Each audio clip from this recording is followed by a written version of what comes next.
And we are live.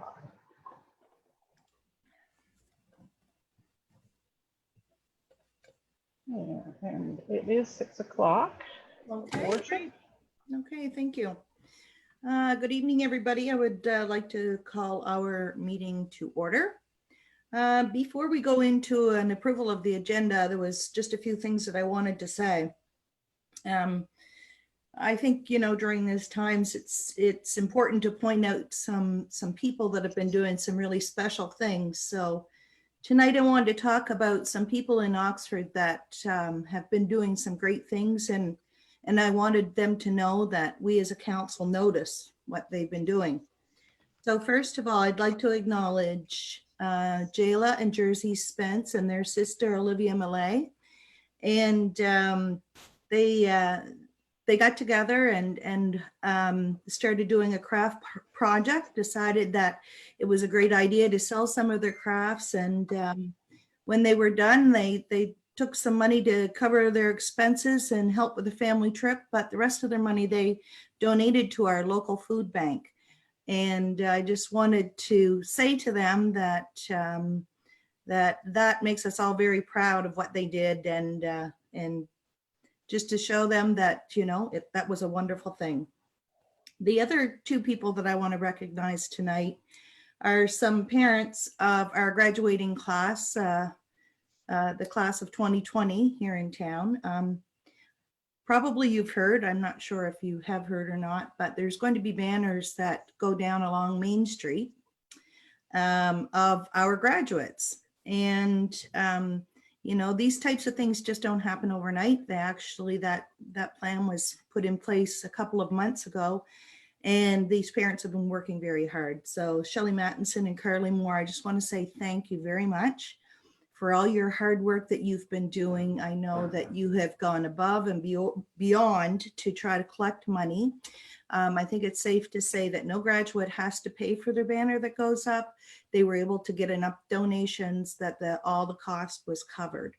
They're working along with us, the town of Oxford, and there's other people out there in the community, such as Tim Ellis's Welding, that's been helping out with that. I know there's all kinds of people, Bucks Automotive, that's helped a lot. And I just wanted to say that I think that it's really going to be special in the early parts of June when we see our graduates picture go up, even though they won't have a formal graduating class that walks down the aisle and gets a diploma. We'll certainly be able to recognize them as we drive down our main street. So just hats off to all those people out there that work very hard for the community, and we recognize you.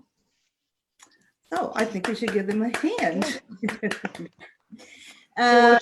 Your worship, yeah. Just a note for the public and for the recording secretary that we have a notice that two councillors will be late this evening.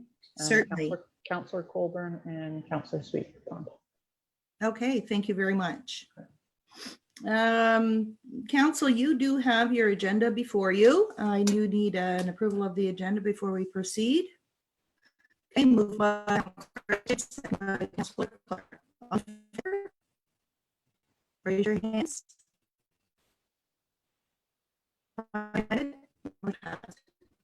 Next, we have the approval of the previous minutes, and it was our town council meeting, which was on the 20th of April, 2020. Council has a package before them and would have been able to review those council minutes. Are there any errors or omissions in those minutes? No? Okay, if not, raise your hand if you approve those minutes. I'm gonna mover and a seconder first. Oh, sorry, mover and I need someone to move those minutes, please. And second, moved and seconded. All in favor, raise your hands. Motion passed. Okay, now going into our new business under 4.1 is the RFD, which is the alternative voting bylaw, second reading. So this, we had our first reading with our last council meeting. And was there any questions, council, on this second reading? basically, we are just putting it out there. The next thing that's going to happen is going to be advertised, and then it's made into law. So I do need a mover on that, please. Okay, moved by Councillor Clark, second by Councillor Adshade. All right, moving right along. Let's have a vote on that. Okay, Have a sure. vote. All in favor. I'm not used to this. Okay, contrary minded. Motion passed. Now we were going to go to the RFD, which is the appointment of the solid waste bylaw enforcement. And there's a part here that I did want to read. Bear with me a second here. Okay, so essentially this has to do with appointing CGSMA employees, which would be Brenda Ryu and Michelle Canfield, as our solid waste bylaw enforcement officers for the town of Oxford. This will be in conjunction with the town of Oxford Chapter 52 solid waste bylaw. Before we do that, is there any questions or any comments that we would like to share with that? Okay, if not, I need a motion, please. Okay, moved by Councillor Adshade, second by Councillor Draper. All in favor? Okay, opposed? Motion passed. Okay, now we are going to move into number 4.3, which is the COVID-19 property tax financing program policy. This is where Rachel's going to come in and just explain a little bit. Rachel and I have each week we follow along with other mayors and CIOs for all the other communities in Nova Scotia, and this is something that's being done. So Rachel, I'll just let you take over from there. Sure. So as the mayor said, this initiative came forward as a result of the Nova Scotia Federation of Municipalities. They approached the province to say, how can we present something and do something to help our taxpayers who have been, their revenues or their income has been hit by COVID-19. And so what we were really hoping for is that the province would do a tax deferral program. Municipalities don't have the authority to defer taxes. We can change our due dates, we can change our interest rates, we can extend due dates, but we cannot defer taxes. So the province decided that the best option for them was that they would allow municipalities to put in this financing program. So it's basically a municipal loan program. So the province will facilitate through the Municipal Finance Corporation loans to municipalities for the short term. We're not allowed technically or typically to borrow money for operating or cash flow purposes. We have to borrow money for capital investment, but that's the only reason why we can. And so this has given us the authority to do this borrowing for ourselves so that we can ease ratepayers who have had their revenue or their income impacted, and provides a policy for us so that everybody is treated the same. There are qualifying criteria for both residential and commercial businesses. For the residential piece of it, you have to be an owner-occupier. It has to be your primary residence in the town of Oxford. You can't be an absentee landlord. You have to live here. And as far as commercial, we've set a $2 million threshold for the assessed value of a business, which pretty much covers everything in the town of Oxford. Or you have to be a registered tourism operator, because we expect that the tourism operators and that industry is going to be very hard hit by COVID-19. We have been working together on a high level with the County of Cumberland and the Town of Amherst on a similar policy, so that we present the same policy to all of our residents across the county. So that's what we're doing here. And so basically the premise of the policy allows those who qualify for the program to pay a $25 fee for the first 6 months, each month. And then they take the remaining taxes with the small interest rate. It's a 1.1% interest rate on the municipal loan, and we're adding a 0.25% interest to cover administrative fees. So 1.35% interest with the remaining taxes to be averaged over the next 24 months. So it's a 30-month program, and we will borrow the money from the province through Municipal Finance Corporation, and then we would have the 30 months to pay it back as well. Hopefully that explains the general gist of the program, the policy, and certainly we discussed it back at Committee of the Whole, but you hadn't seen a draft of it. So now the draft is here in front of you, and I will try to answer any questions if anybody has them. Okay, is there any questions? Deputy Mayor? Just wondering when you plan to go live with the announcement to the community.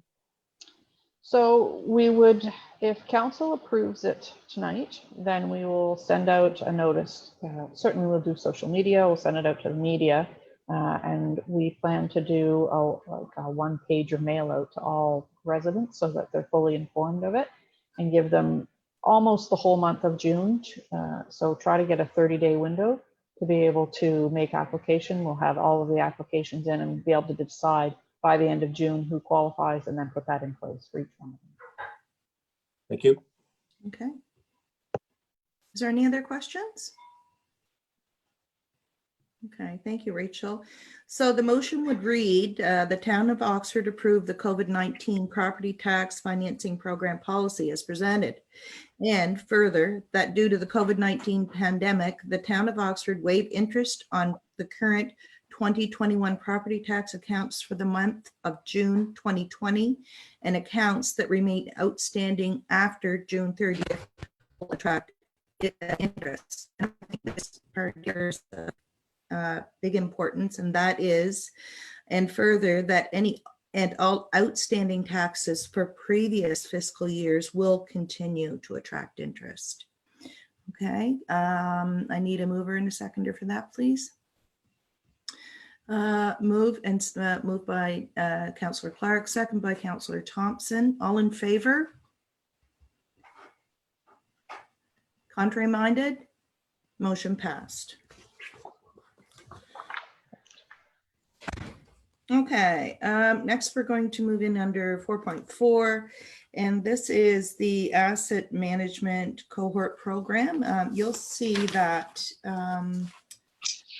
in our package tonight, some program details on that.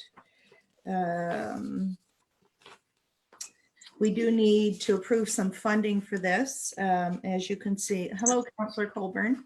Hello. As you can see, there is an amount of $7,500 in which to do this. This is something that I think, Rachel, is the date 2023 that is the big date to have this all put together.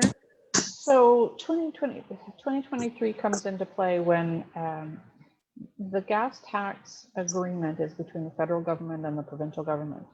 And so as part of the requirements for municipalities and provinces to continue to receive gas tax funding, there's a couple of times through that contract that the province has to feed back about some outcomes and what municipalities are doing around asset management. And one of them was in 2018, and the next one is in 2023. Okay. So the province has to report back to the feds on that piece of it and what we're all doing. It is a requirement to have some asset management plan and strategy in place to continue to receive gas tax funding. Right. Okay. So I understand that this management course that you would be taking, it comes in 2 phases, is it? It's about an 18-month process. Yeah. The AIM, it's the, let me see, Atlantic Infrastructure Management Network. It's an asset management cohort, and they have been working with municipalities in the Maritimes, in the Atlantic provinces, specifically 14 municipalities in Nova Scotia. So they've done 2 separate cohorts, and that's when they group together about 6 or 7 municipalities, and they lead them through a series of 5 different workshops. And so you pick one set of your municipal infrastructure. And so for us, I would suggest that it would be our water utility, because that's where we need to put the most infrastructure planning around. And they lead us through how do we map it out? How do we take stock of it, take an inventory and what the life cycle is and where the status is of all of that. And then we put a strategy in place and try to figure out how we map out when we need to fund it, how we need to fund it, and so on. So they build a team within each municipality. Typically the staff that would be involved, certainly the public works supervisor, probably the finance person, which is our senior accountant, and myself. They like to have a counselor involved, because there's always that political lens to have to look at some of the infrastructure, and it's a good link to go back to council between staff and a council member to kind of keep council apprised and explain some of the processes. So they started the cohort just recently in this month. It was full, but when I spoke with the representative, and this process comes highly recommended from a number of different colleagues. When I put it out there and said, who knows about asset management, this is what kept coming back to me. But so this one has started, which we would be able to catch up on a one-on-one basis. They would bring us up to speed in the initial overview and the process. The first workshop, because of COVID-19, is probably not going to take place much before September. So we've got lots of time to kind of get our ducks in a row and get organized with it. The cost is $7,500, but it can be financed through our gas tax funds because it's building capacity. So it's an eligible project for that. Okay, very good. So at this time, I think, you know, it's important to put our team together, and I do understand that you've had a conversation with Councillor or Deputy Mayor Draper, and he is interested. Is there anyone else that would be interested in doing this?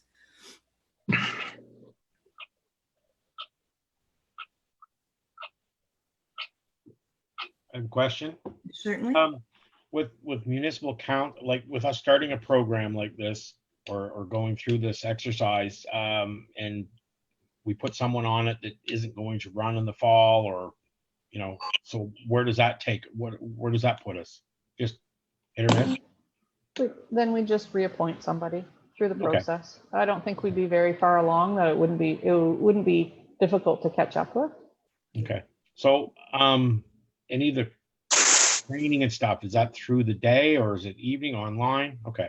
Yeah, so for the most part, we do the homework and the work here and virtually and within our community.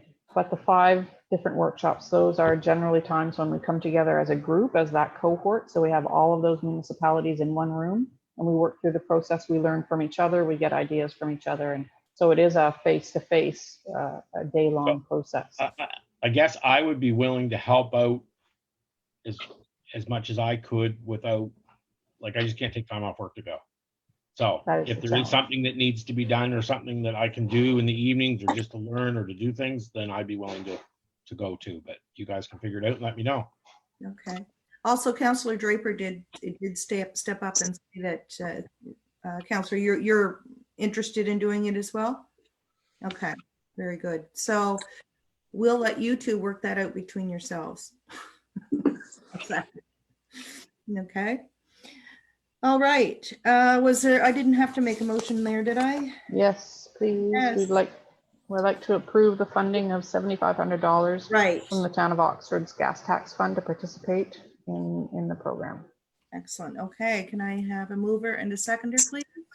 Moved by Councillor Edshade, second by Councillor Thompson. All in favor? Raise your hands. Contrary minded, motion passed. Awesome. Thank you. Okay. Now we get into the financial variance report. This would have brought us from April 1st, 2019 to the 31st of March, 2020.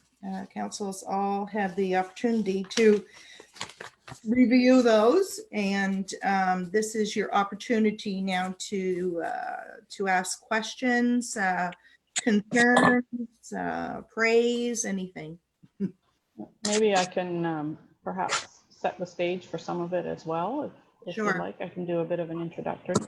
I know that the last financial report that we looked at, we were potentially in a surplus position. And that was before we really dug into getting all of the year-end transactions done, the transfers. And so Ruth Ann has had that opportunity to do that. And so at this point, we are looking at about $126,000 as a deficit. And when I went through the budget, there are a number of things that are primarily responsible for that. So the first one were wage increases from the collective agreement. Despite the collective agreement hadn't been negotiated or finalized when we passed the budget, we did not budget for any future wage increases. And so that's about an extra $25,000 over, because we had a year retro, and then so it was 2 years wages that we had to catch up in this year.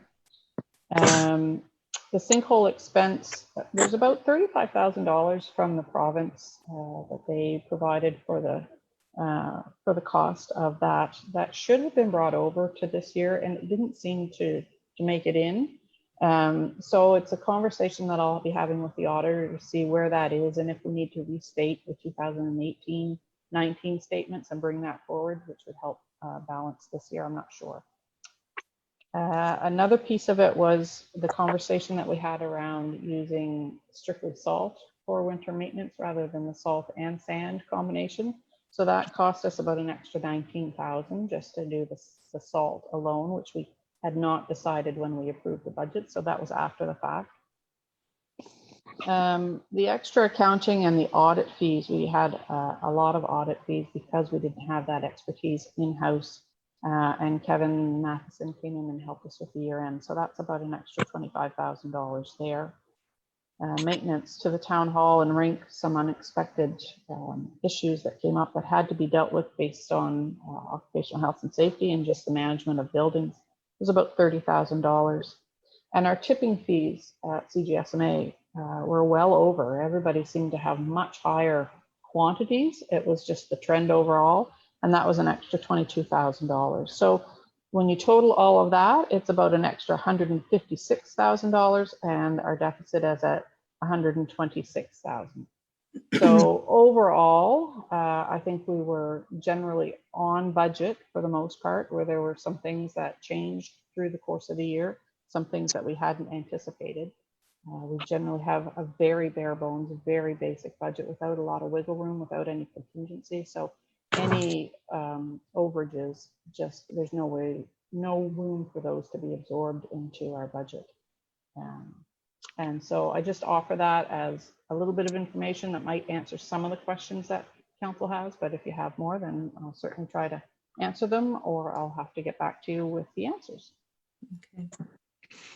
Well, I'm going to just open the floor now to questions. Yes, Councillor Archie. Was there anything that striking that you could see where the tipping fees, why it increased so dramatically? I asked Stephen that because I saw it coming up, and he said it just seemed to be everybody had much higher amounts coming through for some reason. Okay. Everybody was that way. Okay. Okay. It could have been the 3-stream, like where we changed the stream, so it might have really made an impact for people to do that. Councillor Draper. Just a question. I know there was some initial savings in the contract last year based on some errors in billing that was found by the committee. We had any response back from the minister regarding this year's numbers? Not yet. When that might happen? I'll reach out and see if there's any movement there, but the letter has been there. It was a little bit delayed getting into the province because the warden was away and couldn't get the letter signed. They wouldn't sign it on his behalf, so it was delayed a little bit to get into the province. But I'll follow up with them and see if I can get an expected time frame. Okay, and I have a question. It's regarding possible transfer of costs from 2020 into or being taken from the gas tax reserve. Has that been reviewed?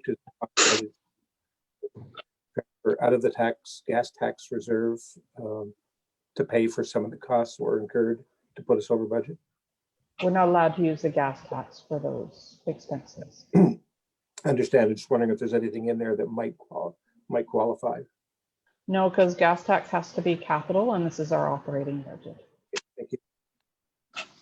Okay, Councillor Ajay. Did we determine whether using the salt was a better method, seeing how it was twice as much money? Has got any feedback from the employees, the public works, on whether it was quicker, easier to clean up, less mess? I don't know. Not a lot of feedback.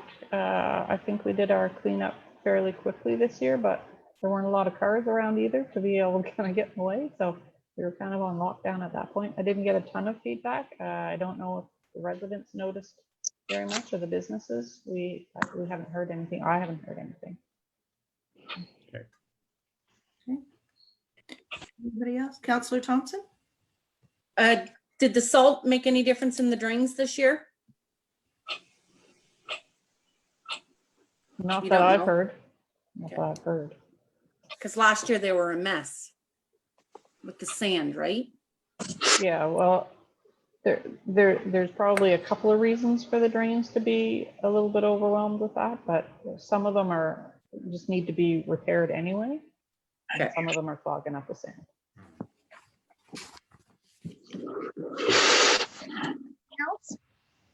Councillor Colburn? I did notice that the streets weren't near as much mess on them this year as there was in previous years with the sand. I mean, even when they cleaned up, I know there wasn't a lot of cars around, but there certainly wasn't near as much stuff on the street. Last year, it was a terrible mess. Like Councillor Edgehead said, and my street was the same. It looked like a gravel road almost. There was so much sand on it. This year, there's nothing. So I know it was extra money, but. Okay.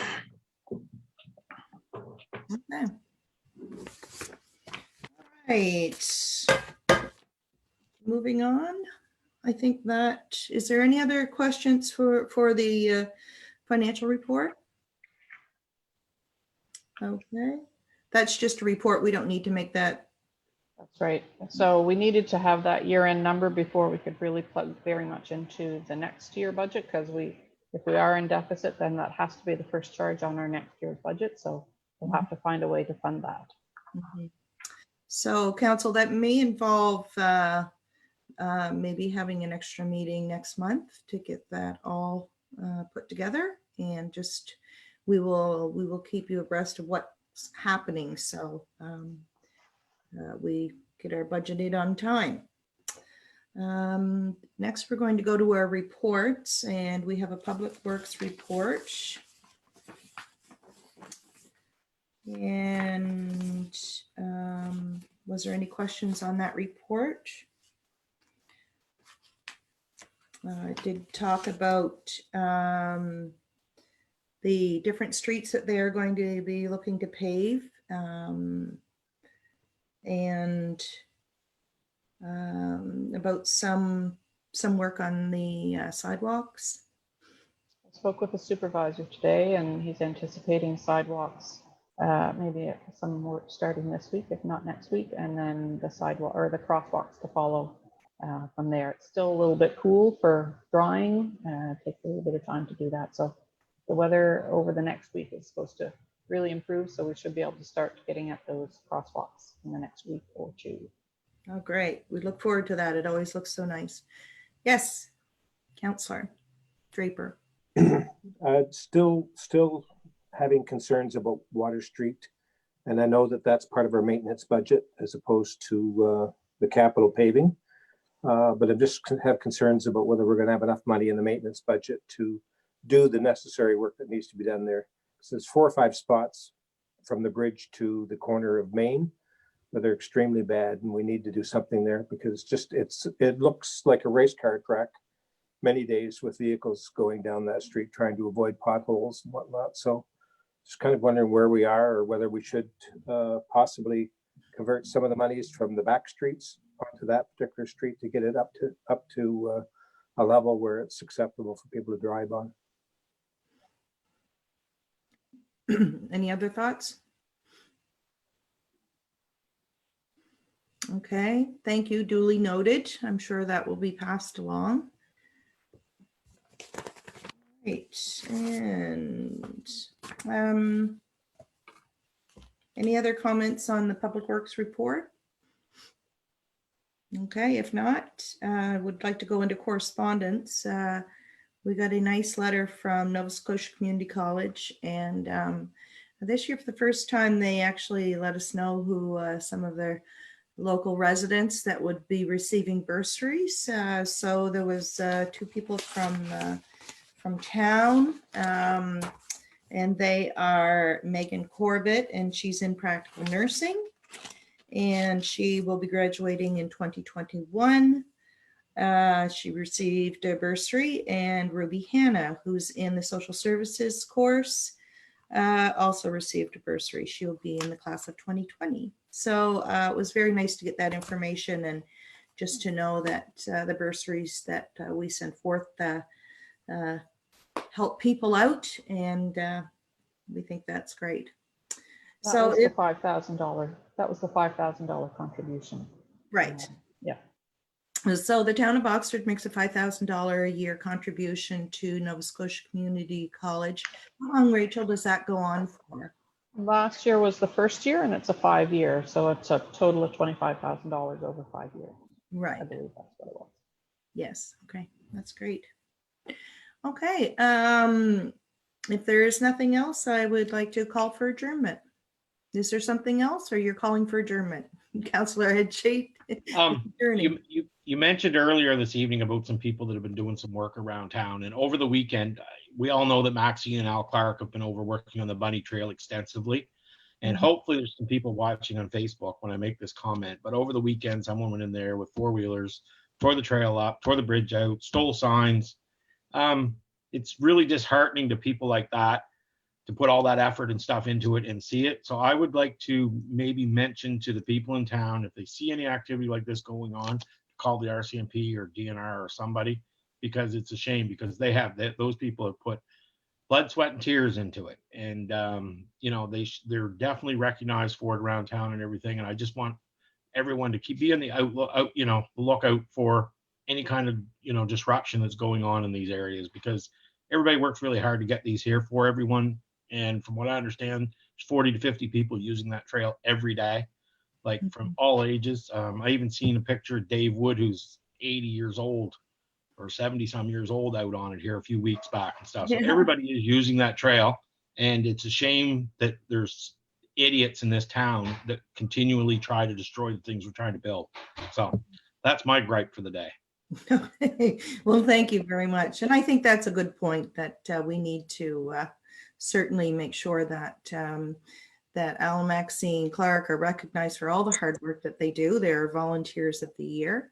And also, sometimes things get ripped up and we have to get right back in there and fix them back up and continue to use and plow forward. Yes, Councillor Draper. It would be appropriate to do a little update on the strategic priorities, Jared. Sure. I'm nowhere with it. Things have been a little bit on hold. I put it there for sure, just as a reminder, because I had forgotten to add it in. So for June, we'll take a look at that and kind of give a bit of an update on where the projects are.